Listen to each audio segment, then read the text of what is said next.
La Hora Clave presenta A Fondo. Los actores que hacen la noticia en diálogo semanal todos los domingos.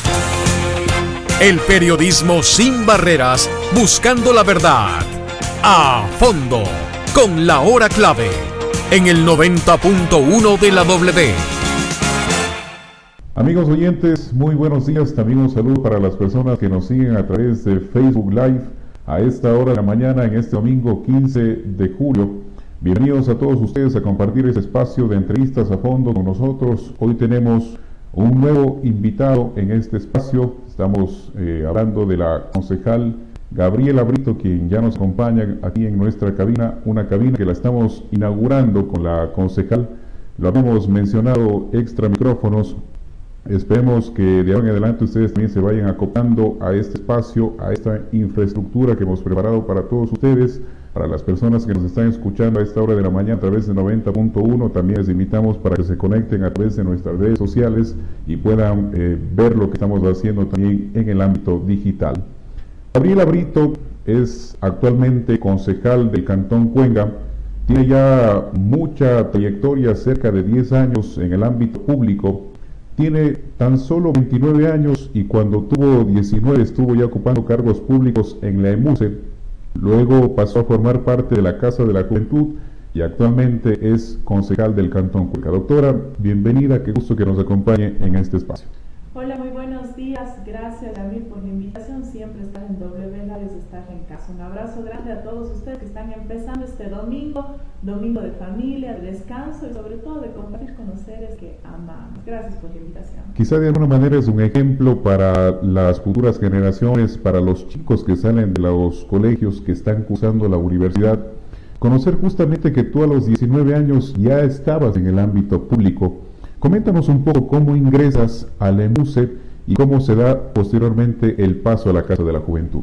Claro que sí. Bueno, en realidad desde muy pequeña he estado involucrada en temas de servicio social. Recuerdo que inicialmente a través de la parroquia de Monay hacíamos intercambios al oriente de nuestro país, a la Amazonía. Estuvimos en Guaguayme, en algunas provincias bastante interesantes, en Zamora, en Morón, en Santiago, en el oriente, haciendo intercambios sociales, ayudando, apoyando a las personas que menos oportunidades han tenido en la vida.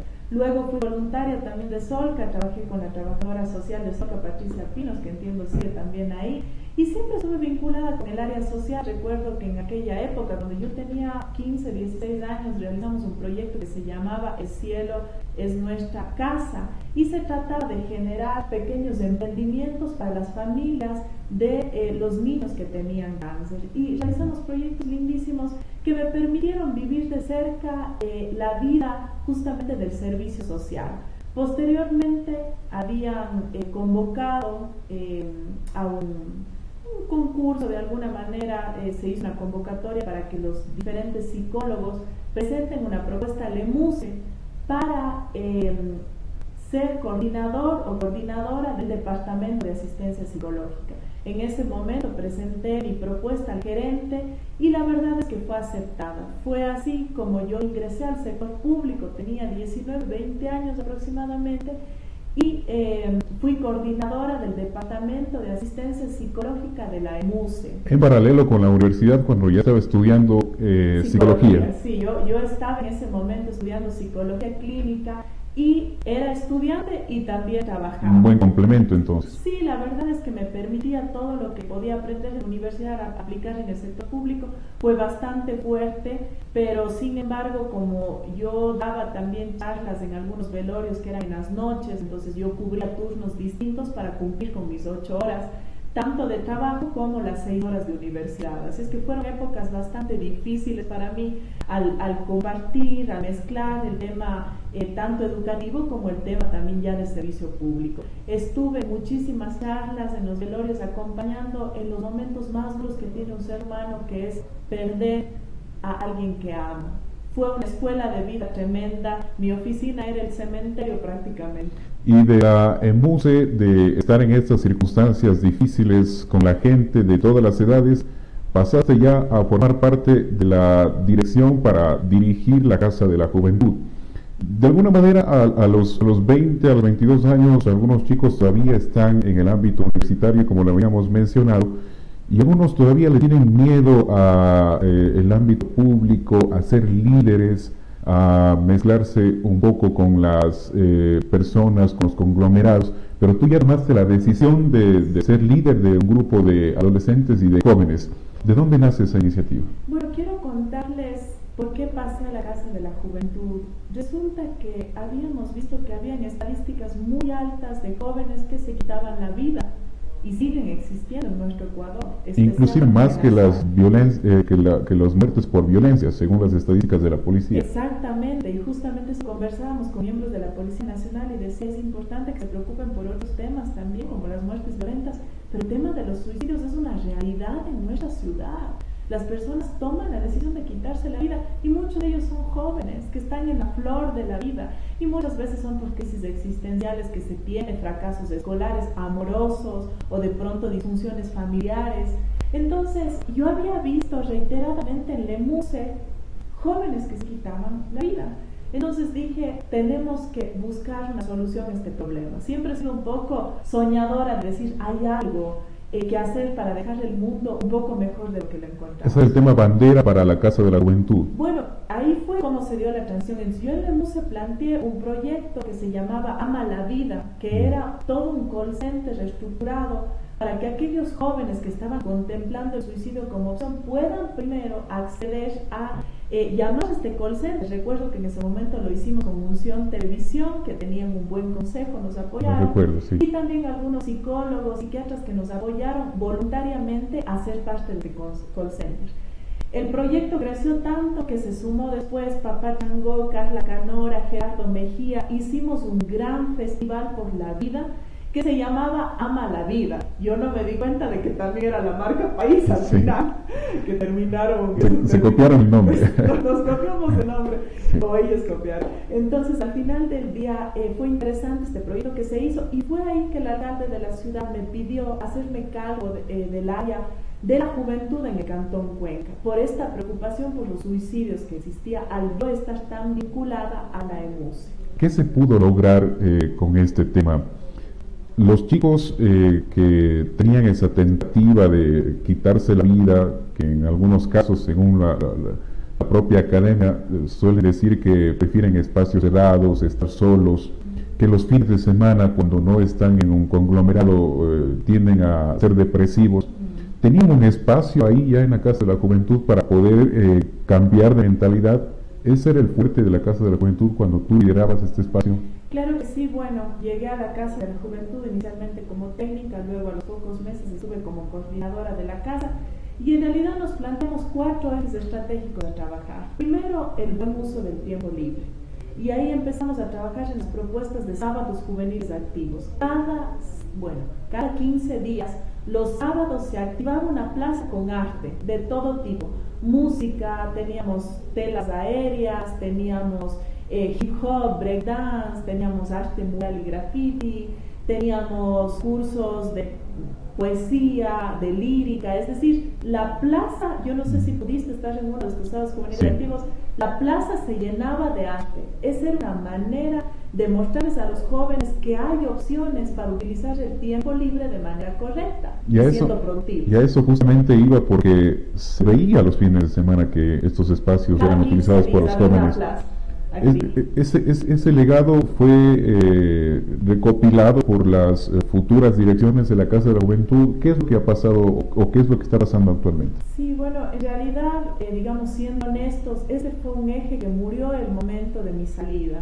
Es decir, no continuó el proyecto tal como lo habíamos planteado de sábados juveniles activos. Entiendo que se hicieron algunas otras propuestas, pero en sí el proyecto sábados juveniles activos no se dio continuidad. Y la verdad es una lástima porque es un proyecto que tuvo muchísimo impacto. Los jóvenes sabían que cada 15 días hay una cita con la Casa de la Juventud donde ellos podían ir a expresar el arte tal cual ellos deseaban, y era el gusto y el anhelo de ellos. Ya vamos a hablar de su trabajo como concejal, pero adelantémonos un poco. No se pudo hacer nada en este paso, en estos 4 años, en estos 5 años más bien, dentro de la concejalía para seguir con ese proceso con los jóvenes. Bueno, hay un poco, claro, haciendo un paréntesis, ustedes saben que el Consejo Cantonal está dividido en comisiones. Totalmente. Y bueno, a mí y usted ocupa la Comisión de Salud, que Salud, sí. Que tiene un poco que ver con mi profesión. Yo soy neuropsicóloga. Entonces, en realidad, era un poco lo más parecido al tema de salud que había en el Consejo. Me encargaron de esta comisión, que es lindísima, ¿no? Porque sin salud no hay nada. Entonces entendemos que existe una concejal compañera que está encargada del área de lo social, y dentro del área de lo social está también el tema de la Casa de la Juventud. Entonces hemos intentado ser respetuosos para que se vaya un poco encaminando según cada una de las comisiones, y entendemos que la Casa de la Juventud ha generado propuestas interesantes. Sin embargo, nunca está de más el plantear que se retomen las experiencias que tuvieron muy buenos resultados en su momento, como los sábados juveniles activos. Ahora, segundo eje, sí, no sé si lo sí, por supuesto. El otro eje también era el tema de empleo y emprendimiento.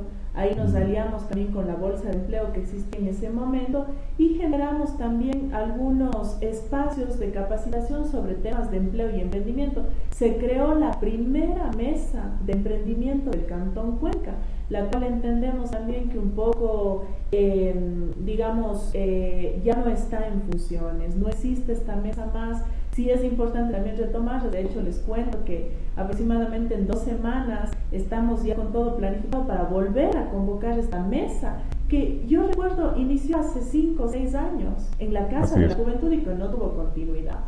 Luego, otro de los ejes también estratégicos era el tema cultural, ¿no? Ahí hacíamos los cafés, era el tema cultural de formación continua. Hacíamos los cafés revolucionarios, les llamamos en ese momento. Invitábamos a todos los jóvenes una vez a la semana a cantar un tema distinto. Esto ya fue una casa de Chahuarchimbán, que el espacio se prestaba para realizar estos cafés al aire libre.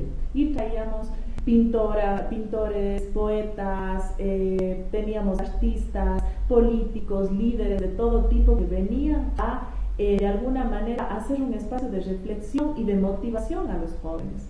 Y una de las últimas áreas, para mí la más importante, participación juvenil. Realizamos una escuela de formación política ciudadana, sin tendencia ideológica. Lo que queríamos es que los jóvenes se formen.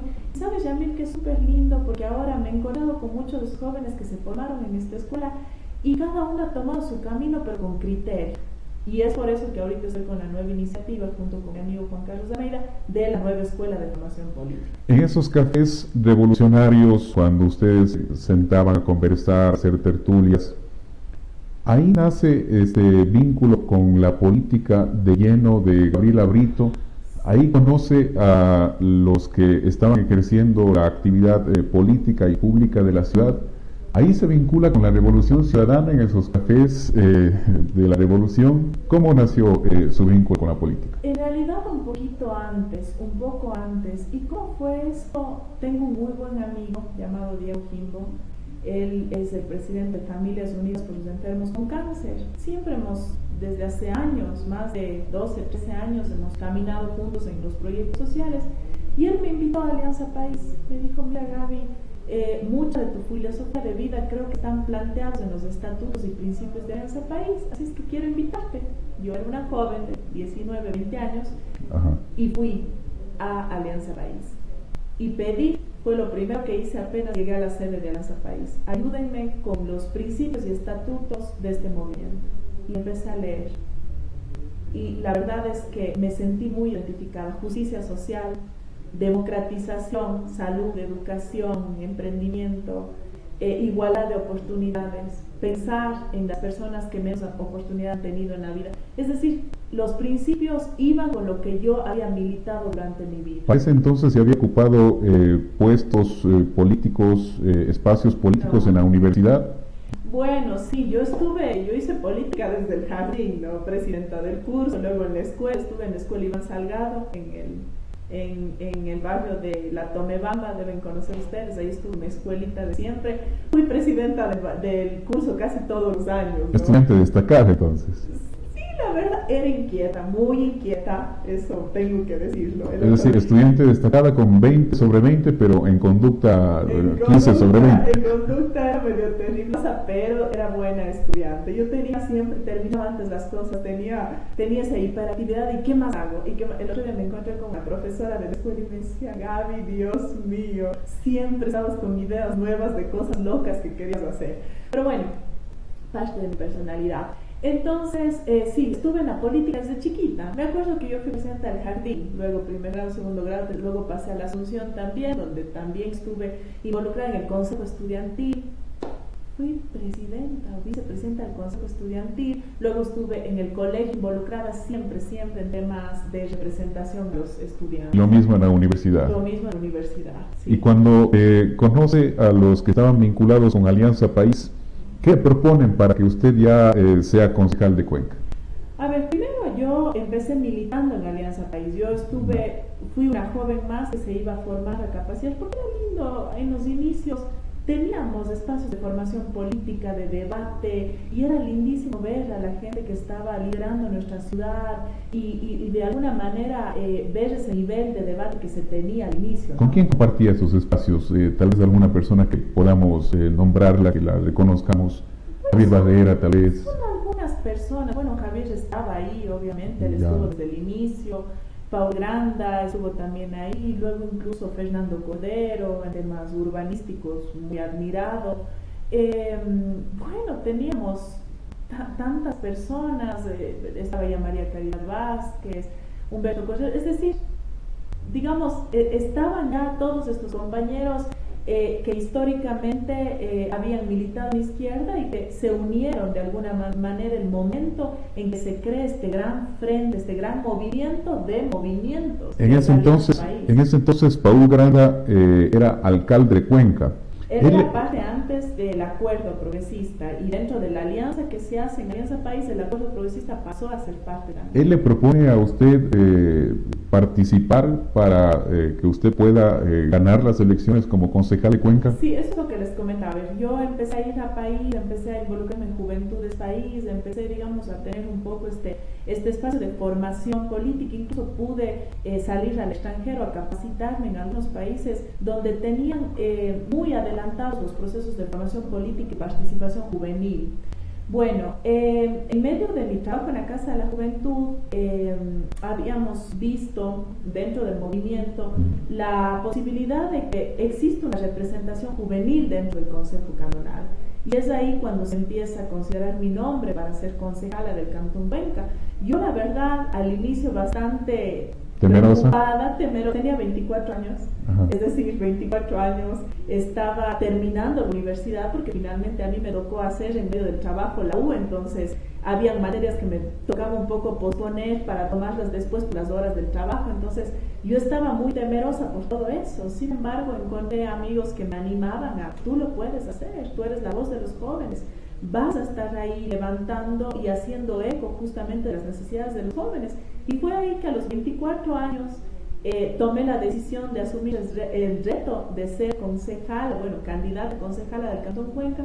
Fui segunda en la lista, primera mujer del Distrito Norte. Fue ahí cuando empecé este viaje de la concejalía. ¿Qué pasó por su mente cuando ganó las elecciones?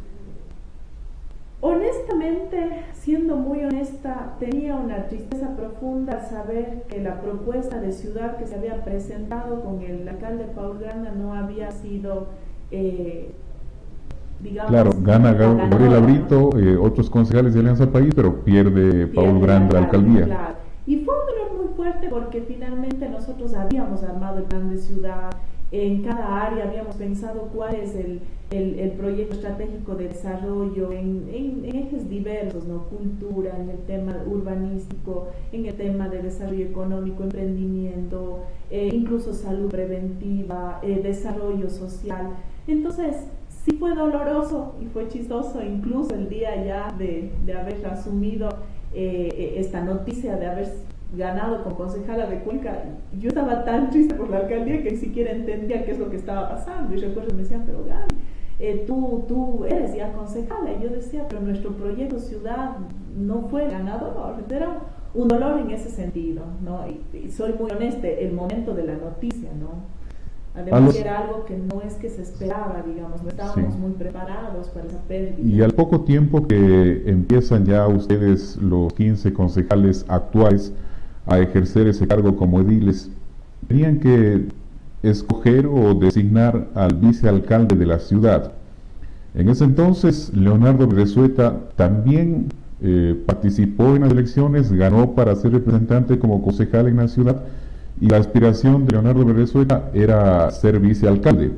Habían cabildeos en ese entonces para generar votos. Sin embargo, Ruth Caldas, que también pertenecía a las filas de Alianza País, votó por ella mismo, y ese voto fue muy sustancial para que pueda ser vicealcalde.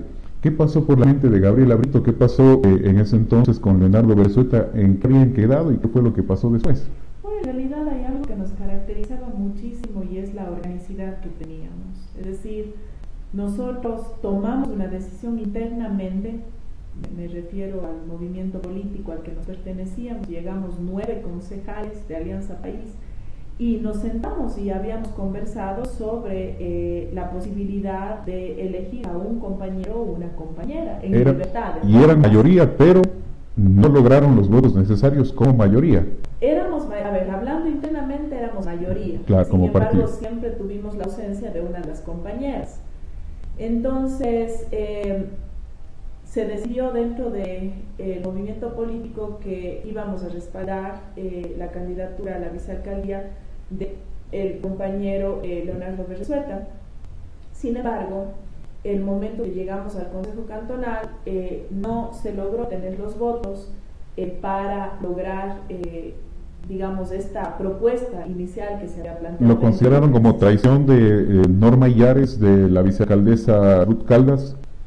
En realidad, yo creo que cada persona es libre de tomar las decisiones que crean pertinentes. Pero hay que ser sinceros, salieron indignados ustedes de la sala de consejo. Fue una sorpresa honestamente, porque yo creo en el diálogo interno y creo que uno debe agotar todos los espacios de diálogo interno que hay dentro de una organización política, más si cuando llegaste a un espacio fue por esa organización política. Entonces, creo que sí solo pudo haber hablado a tiempo, podíamos estar ya prevenidos, conocer la voluntad de todos los compañeros concejales. Sin embargo, existe una ausencia en todas las reuniones, no sabíamos qué pensaban las compañeras, cuál era la propuesta. Entonces, al final del día, más que indignación, fue una sorpresa de por qué no lo conversamos internamente si se supone que llegamos como un equipo de compañeros.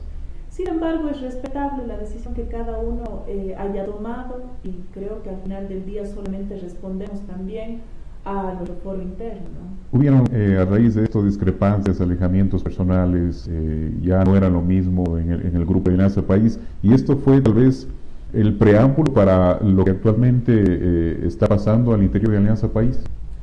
En realidad fue una situación bastante crítica, dolorosa. Yo me estaba un poco inaugurando dentro de la política electoral, y mi primera experiencia en el Consejo Cantonal fue esa, ¿no? El ver cómo no se guardaba la palabra, el ver un poco cómo no se respetaba lo que habíamos conversado, o respetar el espacio interno que teníamos de diálogo. Entonces, claro, fue una sorpresa fuerte, ¿no? Era una lucha de titanes, es decir, haciendo una comparación, usted era como un gatito que entraba recién a la política, y ahí estaban los leones comiéndose entre ellos. Sí, digamos, el ambiente de la política es bastante complejo. A veces entiendo por qué las personas huyen de estos espacios, y es porque ningún ser humano está capacitado para tener tanto poder durante tanto tiempo. Entonces, es triste porque los corazones corrompidos, lastimosamente, se ven muchísimo en los espacios de la política. Entonces, sí es bastante lamentable lo que llega a pasar en estos ambientes. No quiero generalizar, hay personas preciosas, hay personas que han guardado la convicción del servicio público. Sin embargo, es un ambiente bastante complejo. Y yo, por primera vez, estaba inaugurándome en un espacio de representación popular. Menciono esto porque 2 años después, después de algunos meses de socialización de tratamiento de la ordenanza de animales domésticos de compañía y fauna urbana, Tuvieron ya la discusión en primer debate y posteriormente la discusión en segundo debate de esta ordenanza. Recuerdo esto porque usted como concejal salió también de la sala, visiblemente de lo que pudimos apreciar, indignada por lo que pasó en aquella tarde y en aquella noche, que fue un debate largo. ¿Qué representa para usted esta ordenanza y, bueno, cómo lo ve actualmente?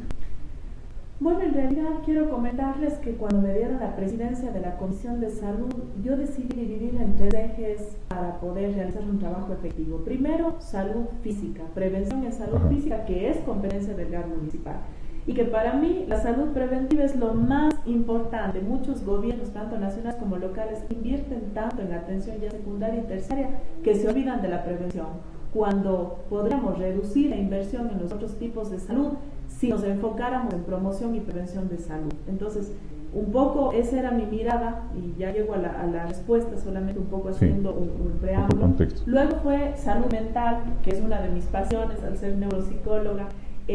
Pensábamos en cómo prevenir el tema de salud mental, trastornos mentales, depresiones crónicas, ansiedades, trastornos de esquizofrenia, bipolaridad, etcétera. Y por otro lado, el tema de salubridad e higiene, que tiene que ver con también el tema de los animales.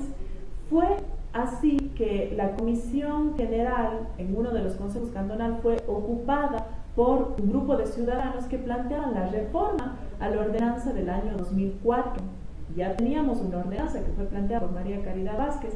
Si bien una ordenanza que recogía ya muchísimas de las luchas animalistas, todavía era una ordenanza que no estaba en su estructura lista para ser operativa. Empezamos por delegación del señor alcalde, a través de la Comisión de Salud, empezamos a analizar la reforma de la ordenanza que había existido, ordenanza para la protección de animales domésticos de compañía, domésticos, decía en realidad la primera ordenanza, y fauna urbana. Empezamos a revisar para reformar la ordenanza y nos dimos cuenta de que no cabía una reforma, sino el planteamiento de una nueva propuesta.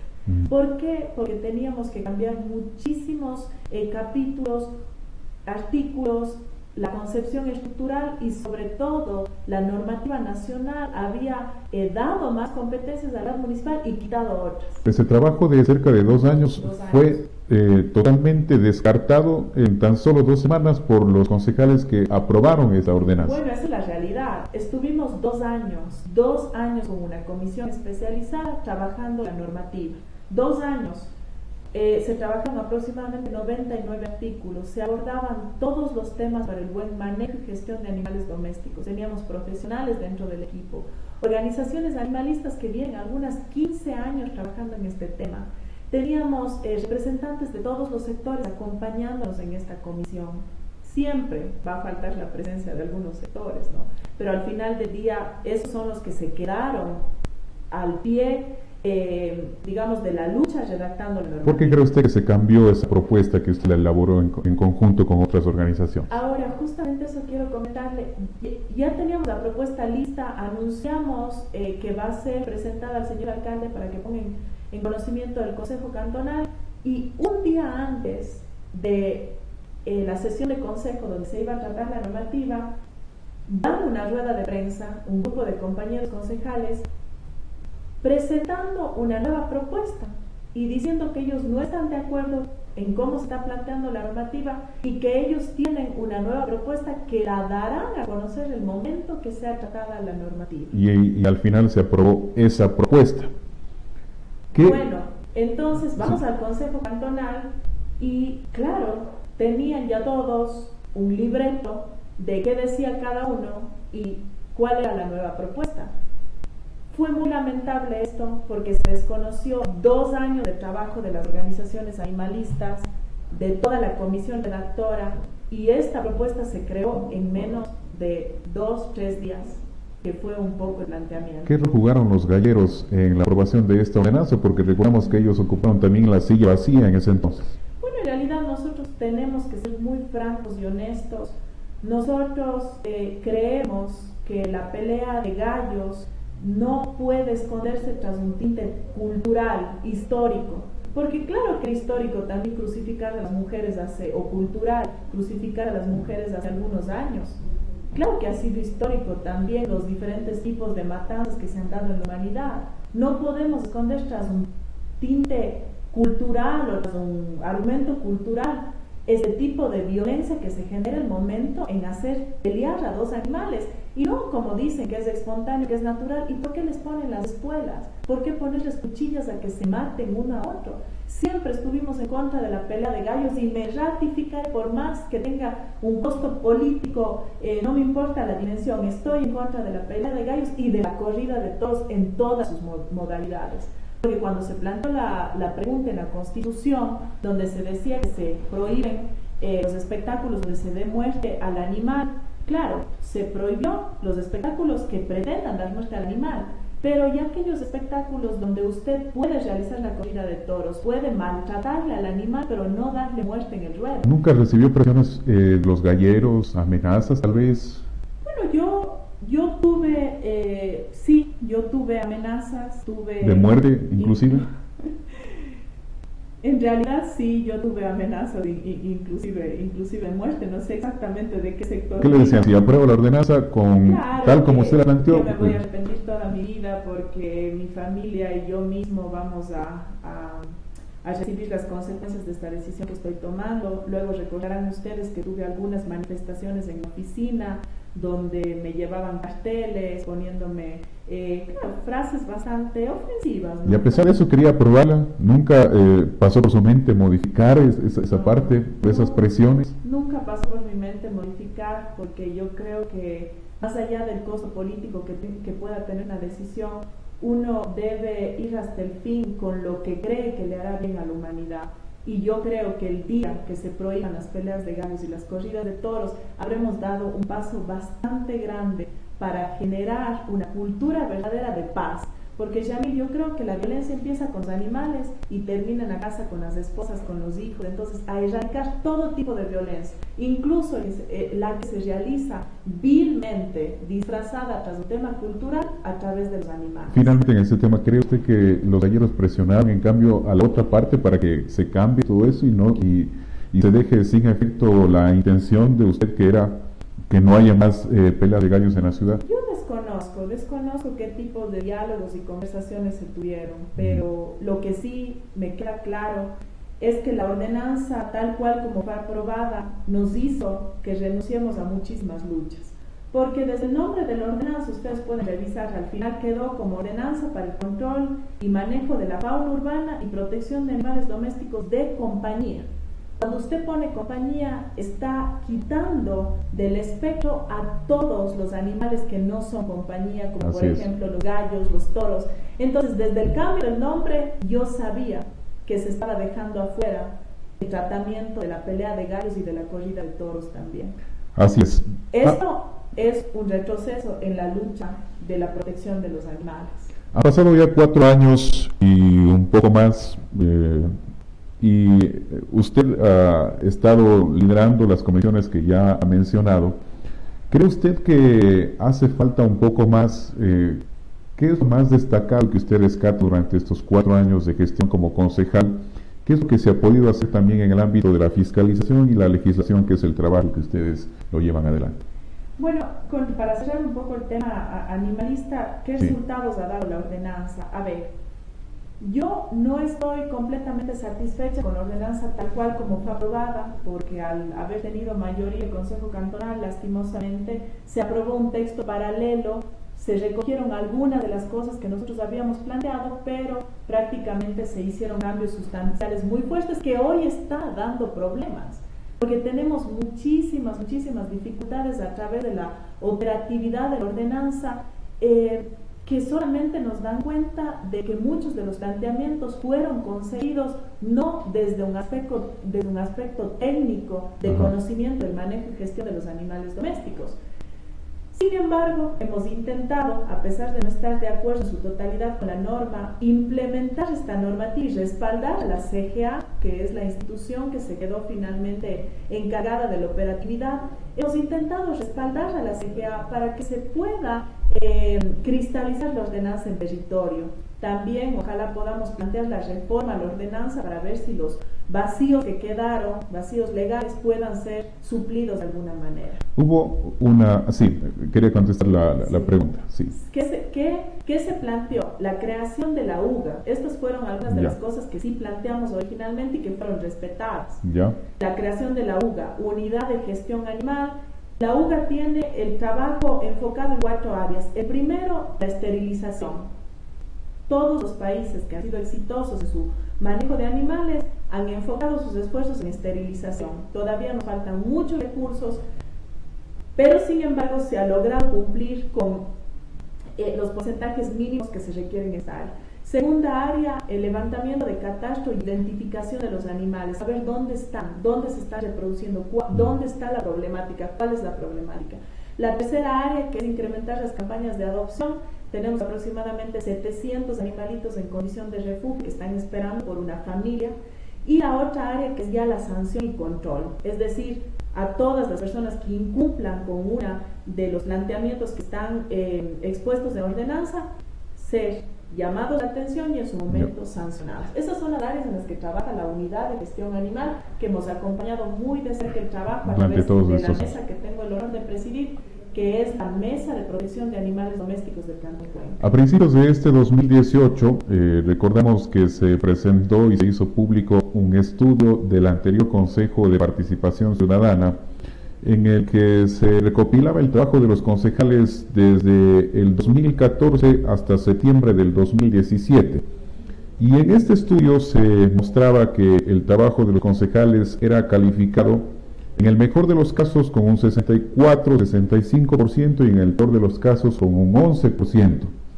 Y luego, claro, se dieron a conocer los nombres de quienes tenían mejor calificación y quienes habían perdido el año. ¿Usted considera que su gestión está por encima del 50%, que ha sido buena, regular, excelente? ¿Cómo la considera? En realidad, con respecto a este informe que se creó por parte de esta comisión, de esta veeduría, yo soy la primera en respaldar los procesos de veeduría. Creo que necesitamos en más áreas que se implementen procesos de veeduría ciudadana que acompañen los procesos de lo público, porque los ciudadanos tenemos que mirar de cerca qué está sucediendo con nuestra casa. Sin embargo, cuando una veeduría ciudadana se forma desde el inicio estructuralmente con intereses políticos, con intereses sesgados, ahí se ve el problema. Yo no me siento ni de lejos identificada con las calificaciones que se pretendieron poner a uno u a otro concejal. Creo que usted no puede poner en números lo que uno lucha, vive, milita, trabaja cada día. Se dice que no se participa en las sesiones de consejo, que no se ha presentado ordenanzas, que no se ha participado en las sesiones de las distintas comisiones, y esas eran y también la respuesta de la gente, cuál es la percepción de la gente en las calles de los distintos concejales. Esos 4 elementos se tomaron en cuenta para sacar esa conclusión. El tema, Yamil, es que fue un estudio, perdónenme, bastante subjetivo. Por ejemplo, preguntarle al gerente de la empresa, del directorio al que usted pertenece, ¿qué piensa de su gestión? Eso no es subjetivo, hacer esa pregunta de ¿qué piensa? Bueno, cada ser humano puede tener percepciones distintas de la gestión de cada persona. Un estudio con ciudadanos fue bastante reducida para la población que tiene Cuenca. Un estudio de presencia o no en las sesiones de consejo, que ahí de pronto puede existir objetividad y más bien ahí nos hemos faltado. Por ejemplo, el tema del mismo plan de trabajo, ordenanzas aprobadas. Yamil, existen ordenanzas que están en manos del señor alcalde y que hace falta que sea puesto en el Consejo Cantonal para que sean debatidas. Nosotros no tenemos el control de esas propuestas que están ahí y que necesitan ser debatidas. Entonces, siento, y objetivamente lo digo, existió una visión bastante sesgada de cómo analizar el trabajo de los concejales. En lo personal, me siento muy tranquila porque creo que he dejado cada uno de los esfuerzos de mis días, incluso ojalá no se note hasta en la cara de cómo uno va envejeciendo, por de alguna manera sentir al final que ha cumplido con Cuenca, con el encargo que se nos dio de legislar y de fiscalizar. ¿Qué le hace falta hacer a usted como concejal? en este año, o básicamente en estos meses que quedan, cerca de 9, 10 meses? Bueno, en realidad yo tengo algunas propuestas que pretendo dejarlas planteadas, ojalá aprobadas, pero algo que se ha convertido en una pasión mía en estos últimos años es el tema de la salud. Yamil, 1 de cada 3 cuencanos tienen sobrepeso, y las 3 principales causas de muerte en Cuenca, que son la hipertensión, las cardiopatías isquémicas y los accidentes cerebrovasculares, tienen que ver con la mala alimentación y con el sedentarismo de los cuencanos. Yo hago una pregunta, y lo hago también al Ministerio de Salud. ¿Quién está hecho cargo del tema preventivo en nuestra ciudad y en nuestro Ecuador también? Si es competencia del GAD municipal, una competencia complementaria, concurrente, el tema de la prevención y promoción, pues la estamos asumiendo con toda la responsabilidad, porque nosotros podemos tener ciudadanos de todo tipo, con las necesidades cubiertas, con infraestructura, con agua potable, con alcantarillado, pero sin embargo, si el tema de salud no está bien atendido, hemos fracasado también como autoridades. Es por eso que mis esfuerzos estarán destinados todos estos últimos meses a poder dejar planteada la normativa para crear el sistema cantonal de salud, para dejar ordenado sobre todo el tema preventivo y de promoción. Y también se ha criticado a los concejales de que no han fiscalizado y que más bien se han despreocupado de temas como el tranvía, que es una de las preocupaciones más altas que actualmente tiene la gente en el tema de movilidad. Bueno, en realidad los procesos de fiscalización, existen compañeros concejales que prefieren hacerlos públicos, no entendemos con qué, digamos, interés, puede ser político, puede ser. Hay otros compañeros concejales que hemos decidido, yo me incluyo también en ellos, hacer un trabajo de fiscalización silencioso. Me gustaría mostrarle folder de todos los oficios de fiscalización que hemos enviado por distintos temas. No es que no se ha hecho, es que lo hemos hecho casa adentro, internamente, para ojalá recibir los correctivos después de los llamados de atención que hemos hecho. ¿Qué se ha fiscalizado? Tranvía, los procesos de la Corpac también, sabemos que todavía siguen existiendo algunos problemas.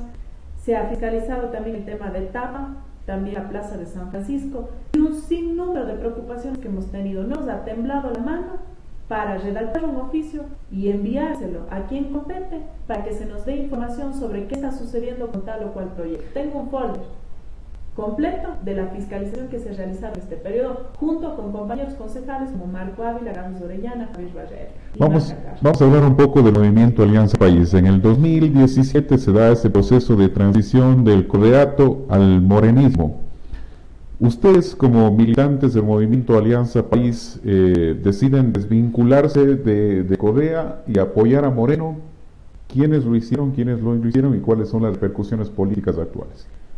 En realidad, Yamil, yo le quiero ser bastante honesta. En estos 9 años de militancia, nunca he vivido un momento tan duro como el momento de ver a nuestros 2 líderes, en ese momento más representativos del país y del movimiento, haber visto que no pudieron superar internamente las diferencias y que finalmente las ventilaron al público. Fue un momento profundamente doloroso, porque nosotros nos jugamos haciendo campaña por los 2, es decir, creíamos en el proceso de todo lo que había hecho Correa en estos 10 años y creíamos también en la continuidad de ese proceso. Unas cosas buenas, por supuesto, porque todo proceso es perfectible. Hay cosas también que se han hecho mal y que ahora las estamos conociendo y es muy lamentable. Pero Yamil, nos pusieron a los militantes a decidir, como cuando los padres se divorcian, ¿te vas con papá o te vas con mamá? Y finalmente era tan injusta esta decisión o esta situación en la que nos ponían a los militantes, porque nosotros habíamos creído siempre en lo que planteaban los estatutos, los principios, los fundamentos de Alianza País. Sin embargo, yo, al ser creyente también, ustedes saben, creo profundamente que hay que apoyar al que está gobernando a que realice la mejor gestión. ¿Por qué? Porque el fracaso del presidente de la República es el fracaso de las ecuatorianas y los ecuatorianos. ¿Y usted considera que Correa es el culpable de todos los procesos que actualmente, bueno, algunos de los que está vinculado y de los que se lo acusa? ¿Quién sería yo para decir si es o no el culpable? Ni siquiera todavía las entidades de justicia. No, pero usted estuvo, también fue militante, estuvo en reuniones, inclusive nacionales, y conoce de las discusiones que se tenían internamente y de qué es lo que se decía también. Lo que digo es que ni siquiera las entidades de justicia conocen ni han determinado todavía culpabilidad. Mal haría yo en adelantarme. Pero si usted me pregunta a mí muy objetivamente, yo siempre vi el actuar transparente del expresidente de la República. Es decir, de lo contrario lo hubiese planteado, pero nunca tuve una escena que me muestre que estaban haciendo las cosas de manera incorrecta. ¿Usted considera que Lenín Moreno se equivoca? Tan solo ayer estuvo presente en nuestra ciudad inaugurando una vía, la autopista Cuenca-Sogues, y ahí en medio de su discurso el presidente había manifestado que las personas, los niños específicamente que se educan en las escuelas rurales, no necesitan duchas porque ellos se bañan una vez a la semana. ¿Usted cree que fue acertada esas palabras del presidente al decir esto ayer en la mañana? Bueno, mi padre es docente, 35 años en la zona rural. El jueves, en la mañana, perdón, sí, el jueves. Claro que sí. Mi padre es docente, 35 años en la zona rural, y es increíble porque él tiene un amor por el trabajo y la enseñanza, sobre todo a niños de 5 o 6 años, les enseña a leer y escribir, y él tiene una cercanía muy interesante con los niños de la ruralidad. Yo creo que uno no puede hacer estas afirmaciones que son muy subjetivas a cada persona. No creo que pertenecen ni a un sector ni a otro. El tema del aseo personal es una decisión que cada uno de los seres humanos tomamos. Es decir, no podríamos meternos en esas subjetividades de las personas o las poblaciones. Usted se educó en una universidad donde había varias etnias. Lo digo en referencia a lo que había dicho el presidente, de que quiere otorgar la sede de la UNASUR para una universidad indígena. ¿Cuál es su criterio sobre esto? Bueno, en realidad a mí me parece que el concepto de por qué nació UNASUR, Unión Nacional del Sur, en realidad en su momento fue un paraguas, una cobija de lucha para todos aquellos países que de alguna manera estamos buscando, ¿no?, ese desarrollo latinoamericano a través del abrazo conjunto. Sin embargo, es lamentable todas las últimas denuncias que han existido, incluso de funcionarios mismos de ese espacio. También muchos de los países están mostrando la voluntad de retirar el apoyo a UNASUR. Tiene un gasto aproximado, entiendo que de $100.000 mensual el mantenimiento de la misma. Entonces, yo creo muchísimo en el concepto de UNASUR y no creo que debería morir el concepto de UNASUR, porque es renunciar a una de las luchas que hemos venido históricamente planteando. Sin embargo, también sí creo que se tiene que analizar objetivamente cuán bien está siendo utilizado este inmueble, y que se entregue a una universidad indígena o se entregue a una universidad de cualquier otra etnia. La verdad es que nosotros siempre vamos a respaldar la inclusión, la hermandad de todas las etnias, la diversidad, la pluralidad que existe en nuestro Ecuador. Pero se está excluyendo en ese caso. Se está poniendo a una sola etnia en un solo sitio y al resto separados, segregados en otros lugares. A veces tenemos que justamente cuidar los actos de discriminación activa que podemos realizar. Y es verdad, al enfocar solamente a un sector, a un espacio, le estamos incluyendo en una burbuja que luego no nos va a permitir relacionarnos con los diferentes, diferentes estilos, tipos de personas que existen en nuestro Ecuador. Entonces sí es importante generar espacios de diversidad. Ahora hay que preguntarse también cuál es el deseo de ellos, qué necesidad tienen ellos también de una universidad que esté focalizada solamente al sector indígena en este caso. Criterios como estos les han separado a ustedes como militantes de Alianza País, no en el ámbito nacional, sino localmente. ¿Está ya totalmente fragmentada Alianza País acá en la provincia? Bueno, hay que ser bastante honestos, porque yo creo que la ciudadanía valora mucho la honestidad. Alianza País está pasando por un momento muy crítico, porque desde la separación que hubo justamente del ex presidente y el presidente actual, Alianza País ha empezado un proceso de reestructuración a la interna que me parece muy valioso. Sin embargo, es un movimiento que está en este momento intentando reinventarse, intentando volver a los principios originales, y lo que esperamos realmente es que las personas que asuman tanto a nivel nacional como local el movimiento puedan generar esta reestructuración de manera sana, y que sean también personas que no llegan por intereses de última hora para una plataforma, una candidatura, que sea gente al que le hayamos visto recorrer estos 10 años también en el camino. ¿Cuánto tiempo llevan Alianza País? Yo aproximadamente 9 años. ¿Podemos considerar que en este 2018 será el fin de su vinculación al movimiento Alianza País? En realidad, yo estoy en un momento personal de evaluación de por qué camino voy a continuar. Creo que tengo un llamado muy fuerte para el servicio público. Lo vengo desarrollando desde los 13 años. Así es que continuaré en el servicio público. La gente decidirá si en la política electoral o desde cualquier espacio del servicio público, que se ha vuelto una pasión en mi vida. Todavía, les voy a ser muy honesta, estoy en un periodo de definición de qué propuesta está más armónica con mis principios. Alianza País siempre fue mi casa, pero no sé en qué momento del camino nos perdimos. ¿Quién está aquí en el Azuay dirigiendo en este momento Alianza País? No hemos sido parte de las reuniones que se han tenido. Nosotros, militantes históricos, ni siquiera hemos conocido de muchas de las decisiones que se están tomando. Así es que estaremos donde nuestros principios nos muestren que existe armonía. Hemos visto que Iván Grande, que también pertenecía a Alianza País, se separó y lo hemos visto de cerca con el alcalde. A Javier Barrera, que también era de Alianza País, se ha separado y lo vemos con el alcalde. Carolina Martínez igual.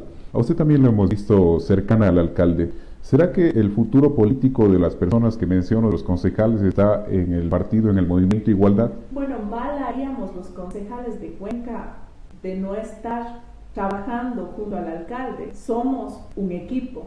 Es decir, no por banderas políticas o intereses personales de por medio podemos nosotros romper la comunicación y la relación del Consejo Cantonal de Cuenca, que es la máxima autoridad de la ciudad, con el alcalde de Cuenca, que es finalmente el representante de la administración municipal. Es decir, que nos hayan visto cercanos es un buen síntoma de que estamos trabajando sin mirar la bandera política por la ciudad. ¿Qué pasa en el futuro? Les digo en lo personal, no tengo acuerdo con nadie. Estoy en la completa libertad de decidir según mis principios me dicten.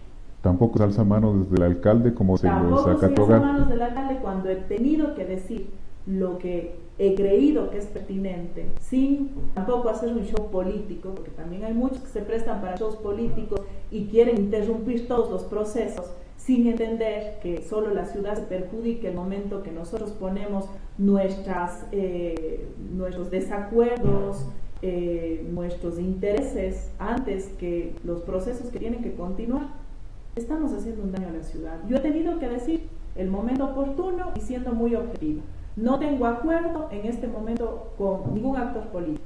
Sin embargo, en las próximas semanas decidiré por dónde voy a caminar, porque tampoco quiero renunciar a lo público, que en algún momento he pensado, bueno, han habido tantas decepciones que yo quisiera dar un paso al costado, pero ya a mí creo que es cobarde, porque dicen que el silencio de los justos es la complicidad de los corruptos. Y a eso justamente iba. Usted es muy apegada a lo cristiano, a la religión, y la pregunta es, ¿usted preferiría a futuro quedarse con el servicio a Dios, quedarse con el servicio a la ciudadanía o quedarse con el servicio de la psicología y de la academia? Bueno, en realidad esa es una pregunta muy fuerte y me la hago cada mañana. Soy muy creyente, la verdad. Creo en ese Nazareno que hace 2000 años yo creo que resucitó y hoy tiene una relación conmigo. ¿Por qué les voy a esconder eso? Soy muy creyente. No me gustan los extremismos religiosos, también es real. Creo y amo la psicología clínica muchísimo. De hecho, también en las noches me dedico a atender a pacientes que están en situaciones muy críticas y graves. No he perdido esos pacientes porque sé que yo puedo ayudar a que se levanten. Me gusta la política y el servicio también social, y de hecho mis estudios he tenido que dividirme. Terminé recién la maestría en neuropsicología, pero también pude hacer 2 diplomados en administración pública y liderazgo municipal. Es decir, un poco he estado dividida también en mis estudios porque son mis 2 pasiones, el tema de la política y el tema de la psicología clínica. No digo que Jesús es mi pasión porque Él es mi primer amor, así es que dentro de mis 2 pasiones están acá. Entonces, yo lo que quisiera es poder reconciliar estos dos aspectos. ¿Y cómo lo hago? A través, de pronto, del servicio en la salud, generando políticas públicas que sean a nivel masivo. Finalmente, concejal, sería importante que usted defina y también del 1 al 10 cuantifique el nombre de la institución que le voy a mencionar. En una frase, y del 1 al 10, ¿cómo la califica usted? Alcaldía de Cuenca. Intento de desarrollo. Del 1 al 10. No defino con una palabra. Una frase y también del 1 al 10, sí. 8. Prefectura de la SUAY.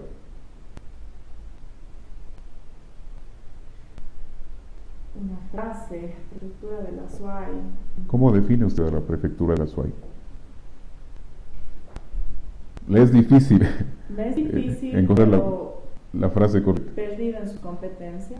Del 1 al 10. 6. Gobernación de la SUAY. Falta de coordinación del Ejecutivo. 6. Gracias, concejal, por habernos acompañado en esta mañana, en esta transmisión. Esperemos que haya sido un diálogo ameno para usted también. Para nosotros ha sido muy fructífero porque hemos conocido parte de su vida, sus aspiraciones, sus momentos difíciles y sobre todo lo que se viene para usted también en los próximos meses y a futuro como aspiración personal y como aspiración política. Gracias por estar en este espacio. Les agradezco muchísimo por la apertura y la verdad que deberían existir más espacios como esto para que nos conozcan, no como las autoridades, sino como los seres humanos que estamos ahí con las mismas luchas comunes que cada uno de ustedes tiene. Inclusive nos faltó el tiempo, porque hay muchos tiempos. Vamos a hacer una segunda parte. Por supuesto que sí. Un abrazo grande a todos. Muy bien, vamos a despedir esta transmisión de Entrevistas a Fondo. Les agradecemos a todos ustedes por seguirnos a través de 90.1 FM y también a todos ustedes que nos han seguido a través de esta transmisión. Una excelente mañana y un excelente domingo. W Radio presentó A Fondo. Los actores que hacen la noticia en diálogo semanal. El periodismo sin barreras, buscando la verdad. A fondo, en la hora clave, 90.1 de la W, todos los domingos.